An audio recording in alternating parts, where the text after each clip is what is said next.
清晨一行人参加血灵池洗礼，这个洗礼真的是完全活在台词里呀。眼看着已经到达目的地，迟迟不开始试炼，魏国的参赛选手前来挑衅，言语自然是极尽侮辱。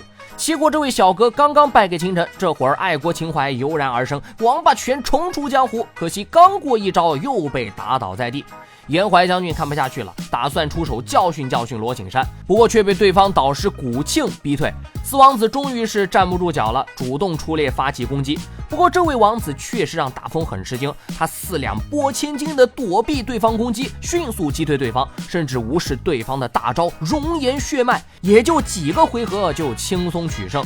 这一段剧情还是安排的相当不错的。齐国几大参赛选手除了秦风都已经在人前展露实力，四王子的实力如今能和秦风相比吗？子勋和灵珊2位女同学实力如何呢？快在评论区留言吧！关注大风说，收获一大波儿。